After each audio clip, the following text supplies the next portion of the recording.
Story 1. During my time as a porter janitor custodian staff at an interstate travel plaza, I have seen many unique characters pass through on their way to various places. The people dressed up for a Renaissance fair or convention, businessmen in suits heading to important meetings in some distant city, even encountered some people wearing the infamous silver bracelets of guilt being led to the bathroom by those who carry the badge. But today I have arrived to talk about those who drift in for the promise of payment, the employees whose jobs are to make the food and keep the place clean. Though our utility roster was always pretty empty. At the time, we had only 4 men and 2 women at the time, which often led to scheduling conflicts. 3 out of the 6 people were related, husband and wife, and the wife's uncle, who is the entitled person of the story. This man I shall call Evan, not real name. Now, when I first met Evan, he seemed like a nice older man who appeared to be a decent guy, though I would work first or second shift, and he would work mostly second or third shift, so I wasn't always around to see his true self. I learned from the other employees that he would sometimes find small things that irritated him, and he would yell about them when it was slow. Another thing about Evan was that he and his nephew-in-law were a bit lazy when on third shift. Often I would ask them both to make sure the trash was taken out before the first shift in the morning, and they rarely did it. I knew they also sometimes left the bathrooms in a complete mess, but I'm getting off topic. Evan and I were once placed together on the second shift one rainy night during COVID. He was off somewhere on the other side of the building, and I was busy sweeping out the lobby. It was a little before the fast food counter closed for the evening, and everyone was cleaning in the back. Out of the rain walked a Muslim family of 5, and they asked me if they could do their evening prayers inside the plaza. Me, being a kind person, pointed them over to the closed pizza parlor and told them they could do their evening prayer in the dining area as it wasn't going to be used for a while. They thanked me and walked over and set down their prayer mats. After a few minutes, Evan came over and asked me why those people were going into the pizza parlor's dining area. I explained to him that they couldn't pray outside and wanted a place to pray where they wouldn't get in the way of other travelers. This seemed to strike a nerve with him, and he told me that I couldn't do that because then he would have to clean the area to prevent the spread of COVID. I pointed out that they were wearing masks, but he didn't care. After the family finished praying and started to leave, Evan walked over and started yelling at them to get out, that they couldn't pray back there, and that they'll make people sick. The 5 of them looked a bit worried and made their way out, but I managed to wish them safe travels before they left. Then, Evan seemed to turn his rage on me and shouted that I wasn't allowed to let anyone use that space as it was for the employees only. This was not true, as the employees could just pick any table they wanted to eat lunch. Then he said something that shocked me more than I could imagine at the time. Evan said, "I hope that family gets COVID and dies." I couldn't believe it. He actually wanted COVID to kill that family. And not only that, he also wanted the family to get COVID while they traveled and cause them to die in a car accident. I made sure to steer clear of Evan after that. Now, since the managers of the plaza oversaw multiple buildings along the route, we rarely saw them, and we were short-staffed, so that's why Evan was not written up or fired for this. Now, I know some people tended to be paranoid during that ordeal, but I think this was the only time I saw this firsthand. I saw less and less of the guy once the quarantine lifted, and I moved over to the kitchen staff. Not sure what happened to Evan after I left, but hopefully I don't run into him again. Now, if you've ever come across a person like this in your life, the best thing to do is simply get out as soon as possible from the situation. It makes one question how certain people can say these things to others. I doubt the world will ever know. But in Evan's case, I think he just wanted to assert some type of dominance, even if it was for but a brief moment, or the more darker option that he simply used the COVID argument as a cover for a more personal bit of satisfaction. I mean, he knew the management wouldn't do anything if a complaint came up, so it's possible he felt as though he could get away with anything. Story 2. My sister-in-law was the worst client I ever worked for. Quick backstory. Before all of this, my sister-in-law and I had a great relationship. All the events surrounding her wedding and her behavior toward me and my husband seemed very odd. My husband and I ran a small entertainment company specializing in Jing weddings. When his sister got engaged, we and the rest of the family found out through Facebook. Odd, but whatever. Months went by, and then she called my husband, asking if he was available to DJ for an event. He asked for the date, and we realized we could make it work. But it was very short notice. So short, in fact, that my husband might not even be able to get off work, meaning the responsibility fell on me, while pregnant, to prepare a set list and handle all the discussions with her. Quick backstory. When my husband and I were getting married, my sister-in-law jokingly said we stole her wedding date. She wasn't in a committed relationship or even close to one at the time. I thought it was a joke, but apparently it set everything in motion because that's the only explanation I have for her behavior regarding her wedding and picking a date just 1 week after mine. My husband and I both told her she could still use the date, we didn't care. It's just a day. We got together to talk about the music she wanted. She gave 0 suggestions, just stating that she was the only one picking, and her fiancé didn't care. Odd, but not my problem. I'm pregnant, uncomfortable, and trying to get her to tell me what kind of music she wanted, the order of events, when we'd be needed, and what other equipment they'd need, etc. She gave 0 input, 0 help. She only mentioned that she didn't want 2 specific songs, and people could request music as long as it wasn't the 2 she disliked, which she named. I told my husband as we were leaving that if we ever had a client like her, we'd be canceling the contract. Speaking of which, she convinced him not to sign one, which turned out to be important later. He agreed but hadn't been able to tell her no at the time. Days before the wedding were quickly counting down. She had made it clear she wanted a unique song to walk down the aisle to, but had yet to specify what it was. I tried texting her since I was the lead on the event. She responded to my husband only with the line concerning hobbits, "That's it, nothing else." My husband didn't notice it. I tried texting her again days later, and she claimed she had already told him. I checked his phone and asked her if that was the message. She confirmed it. She still hadn't told me or her brother the wedding colors or how she wanted us to dress. I finally got that information from their eldest sibling and barely managed to find a maternity dress in time. It's important to note that formal invitations went out, but we never received one. With just days to go, I got the ceremony and reception music ready. She had made it clear there was to be no music in between important later. The wedding took place in the parents' backyard in the fall of 2020. The guest list went from large to minimal within a matter of days due to COVID. She really thought people would come, no matter what. I was only attending because my area was away from the rest of the people. Thankfully, my husband got off work and went down a day early to set up our equipment. The day of the wedding arrived, and it was cold, windy, and raining, as predicted. There were fewer than 30 people, but twice as many chairs and food were set up. The ceremony went off without a hitch, except for the arbor and decorations being blown over very much like an episode of Bob's Burgers. The plan was for the guests and wedding party minus the bride and groom to set up tables for the reception. This might have worked if the backyard wasn't on a slope and most of the guests weren't children. While things were being set up, I learned from the maid of honor that the bride had picked out her dress months ago with 0 family present, which was very odd since my husband's family is usually close. It also took weeks to get her dress altered. I also learned that plans had been in motion since she got engaged.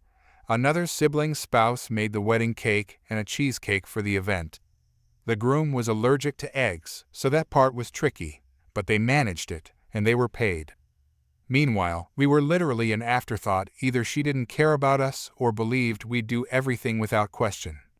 As most of the tables were nearly set up, not that they all needed to be, the groom came over and asked us to put on music since it was too quiet. I reminded him that the bride, his wife, said she didn't want any music, but okay. Music went on. The bride looked upset. I didn't care. The event ended uneventfully. As we were leaving, I found out she wasn't planning on paying us, and I realized she had never once said thank you. Not to her brother. Not to me. In fact, she hardly spoke to us the entire time. She said nothing to either of us in the following weeks. Now, years later, she's divorced, and we don't speak. I really hope that wedding was worth it. Story 3. A few Thanksgivings ago, my uncle, my mother's brother-in-law, ruined the celebration in a big way. We had extended family over, and a few of the adults were playing card games. My mother was winning, and my drunk, possibly high uncle decided she was cheating somehow. He accused her. She laughed it off, but he literally flipped the table they were playing on. It broke a bunch of glasses, and my mom was shoved into the corner with the table on top of her. My uncle, by the way, is around 6'4" and probably weighs about 230 pounds. My older brother, who is 5'3" and maybe 140 pounds, charged at my uncle as soon as he realized what had happened. More relatives jumped in, but my uncle was by far the biggest. He was very much punching down at everyone trying to stop him. For my part, I started gathering all my younger siblings, cousins, and nieces from toddlers to mid-teens and barricaded myself in a room with them. The kids were screaming and crying, but I had them huddle together to try and comfort each other. I hushed them a bit and listened at the door for any signs of what was happening. The next part I didn't see with my own eyes.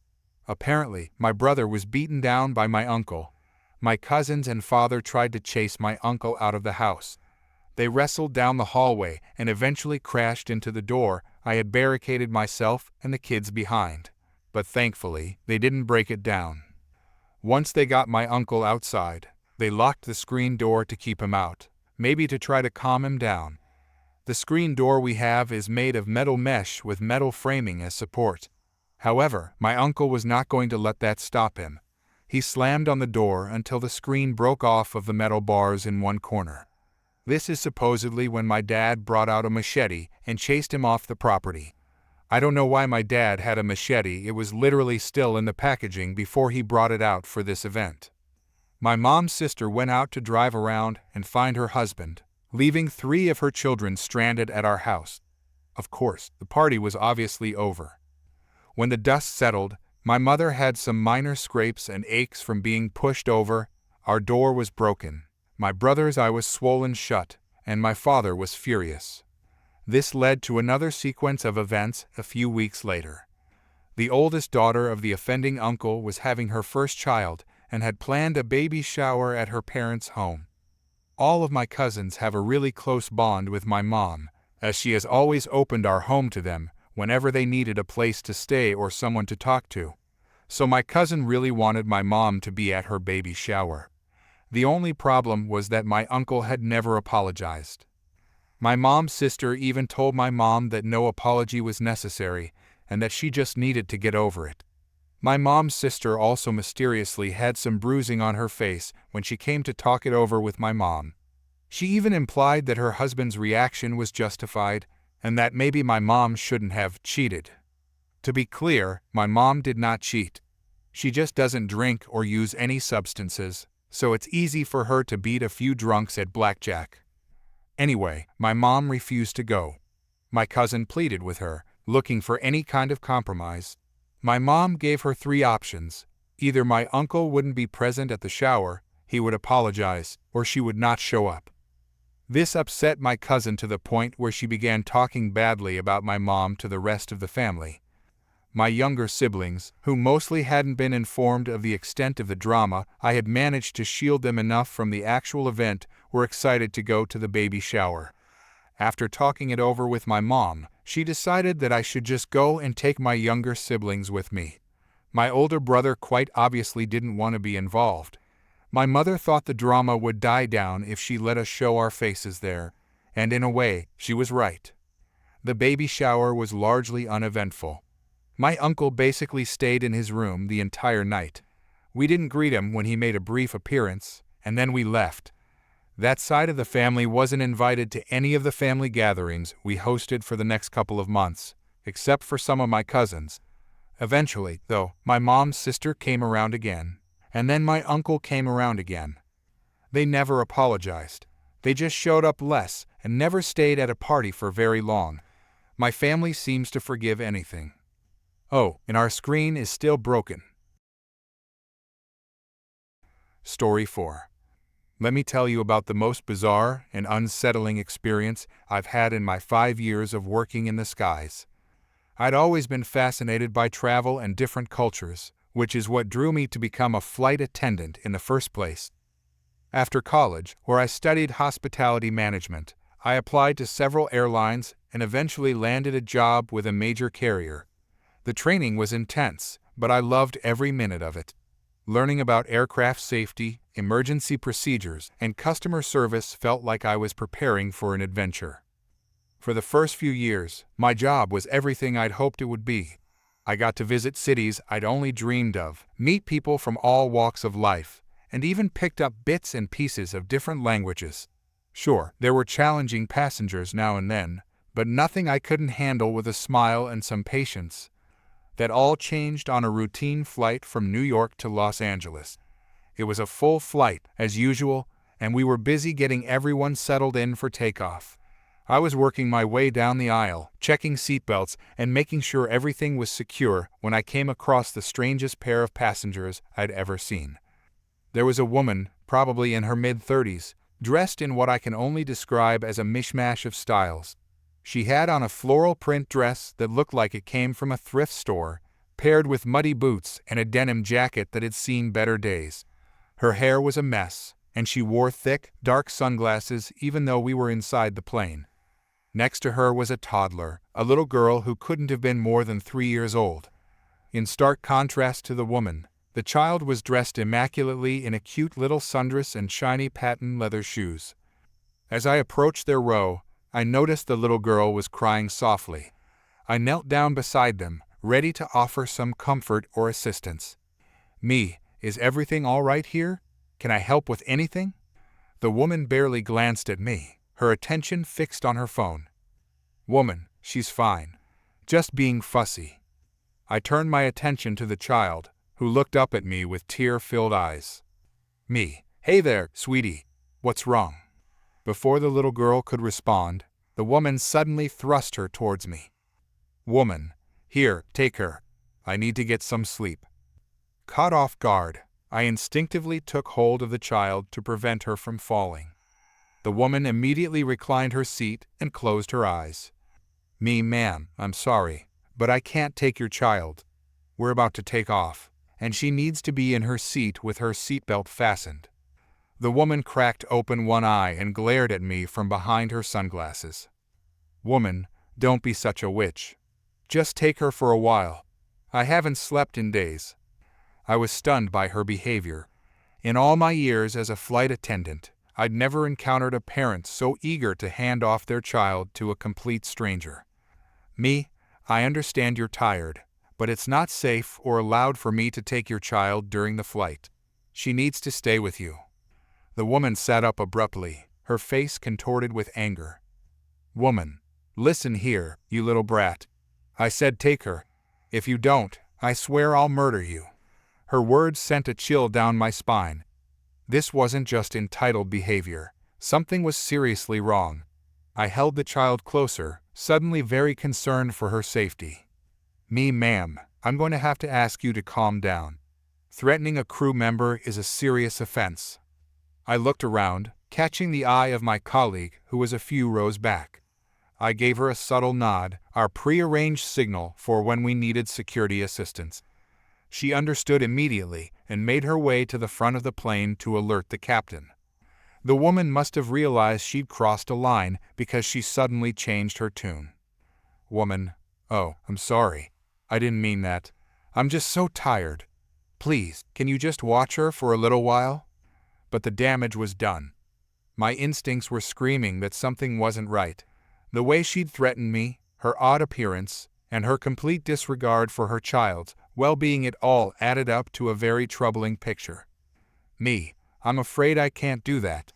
Now, please fasten your seatbelt and your daughter's. We'll be taking off shortly." I gently placed the little girl back in her seat, fastening her seatbelt securely. The child clung to my hand, clearly reluctant to let go. The woman glared at me, but didn't say anything more. As I moved away, I heard the little girl whimper. "Little girl, I want my mommy." Those words confirmed my suspicions. I hurried to the front of the plane where my colleague was speaking with the captain. I quickly explained the situation, the woman's bizarre behavior, her threat, and the child's distress. The captain didn't hesitate. He immediately contacted air traffic control and requested security to meet us at the gate. We weren't going anywhere until this situation was resolved.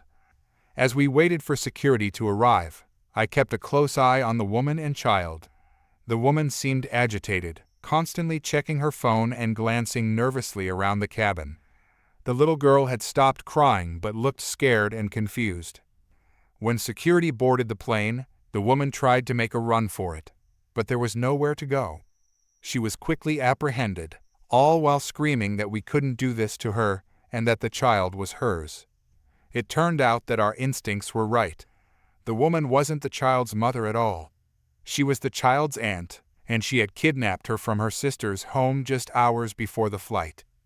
The little girl's parents were frantic with worry, already working with the police to find their daughter. The relief I felt when I saw that little girl reunited with her real parents at the airport was indescribable. The mother burst into tears as she hugged her daughter, while the father couldn't stop thanking us for our vigilance. As for the kidnapper, she was arrested on the spot. It came to light that she had a history of mental health issues and had stopped taking her medication. She believed that her sister wasn't fit to be a mother and had convinced herself that taking the child was the right thing to do. The incident shook me, but it also reinforced why our training as flight attendants is so important. We're not just there to serve drinks and give safety demonstrations. We're often the first line of defense in all sorts of situations, from medical emergencies to potential security threats. In the weeks that followed, I received a commendation from the airline and even a thank you letter from the FBI. But the real reward was knowing that I'd played a part in reuniting a family and potentially saving a child from a terrible fate. This experience changed me. It made me more observant, more willing to trust my instincts, and more aware of the responsibility we have as flight attendants. Every time I step onto a plane now, I remember that little girl and how a routine flight turned into a life-changing event. It's a reminder that in this job, and in life, you never know when you might be called upon to make a difference. Story 5. This is probably really petty, and that's fine. You can say so because I 15F don't even care at this point. Also, it's really long, so if you don't like long posts, you can skip this one, and apologies if this doesn't make sense or whatever because I'm really pissed. 2 days ago, we were at home, and then my mom came back from her doctor's appointment and randomly said that she wanted to go out for lunch. Thing is, we already had stuff cooking, and it was almost done, and it would have been a waste to not eat it, except none of us wanted to say anything about it in case she made a big fuss over it. So she asked us whether we want to go out for lunch, and me and my siblings 18M and 13F were like, sure, if you want, because we didn't want to make her think we didn't want to spend time with her. And then she asked us where we want to go. Only we don't really have any preferences since we don't go out too often and don't mind what we want to eat. So we said, wherever you want. But then me and my dad pointed out that we have chicken wings in the air fryer already cooking and that it would be a waste if we didn't eat them. Note that she already knew that we were cooking lunch by the time she got back. She kept making suggestions about where we could go, and then kept asking us where we wanted to eat, to which we replied, we're fine with anything.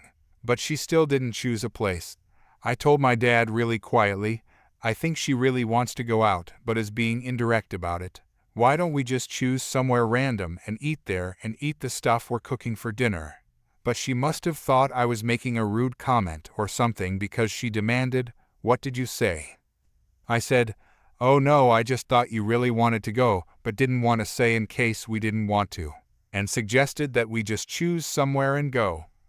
Then she got mad and started yelling at me for whispering behind her back, which I will admit is probably kind of what I was doing, only it wasn't intended as a snide remark, but she took it as one.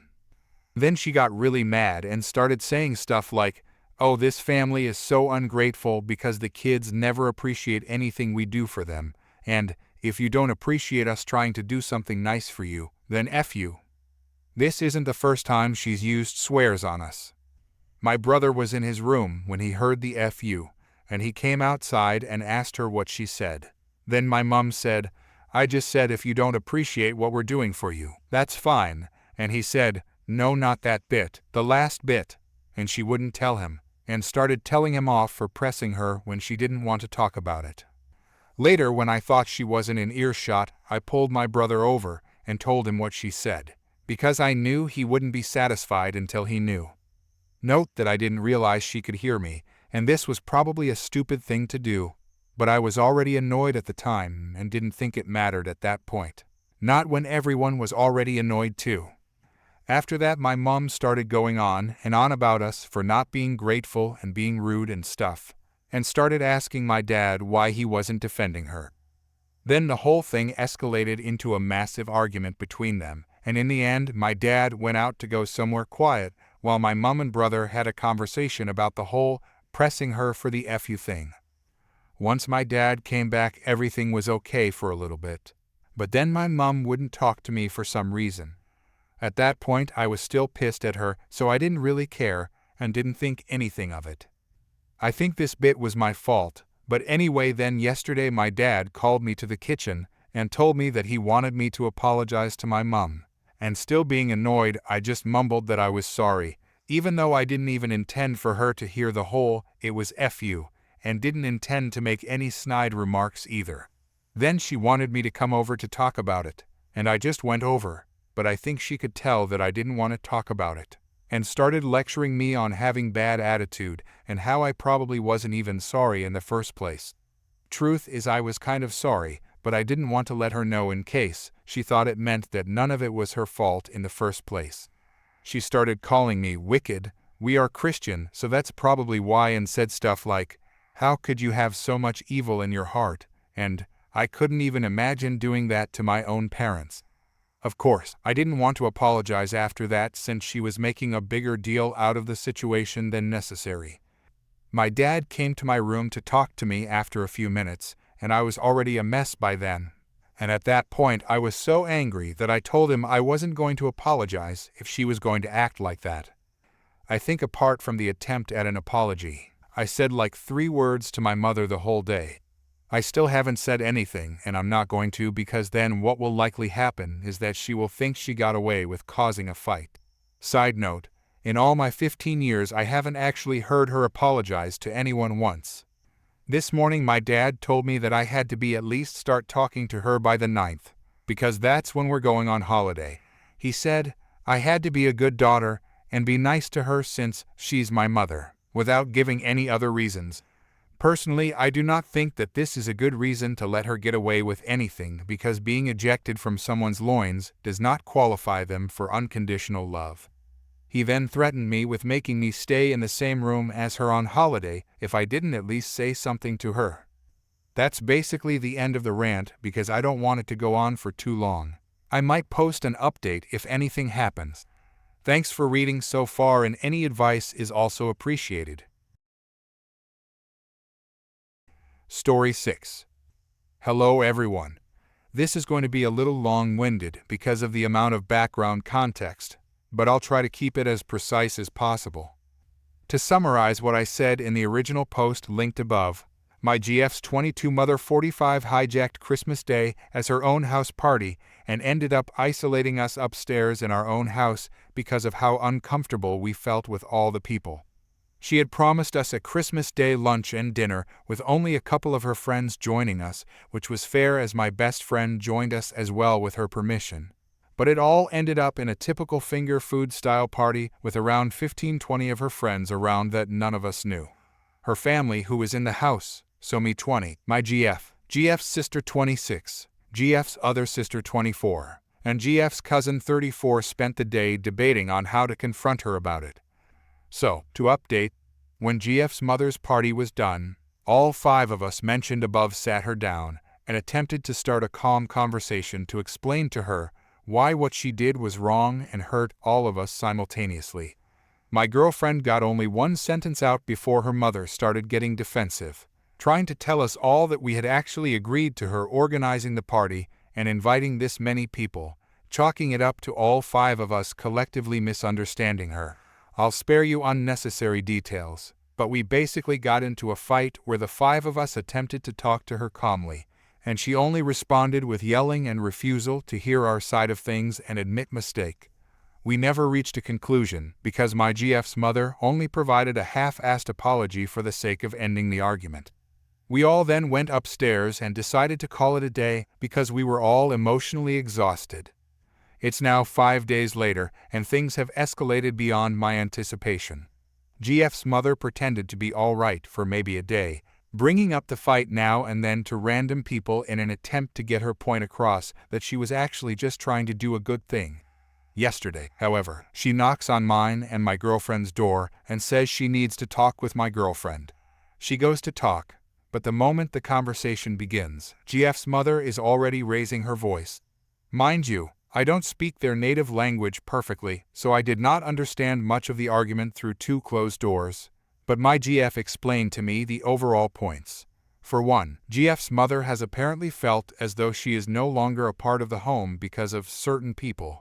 Secondly, she feels as though she gets no respect as the adult of the house. All of us are adults.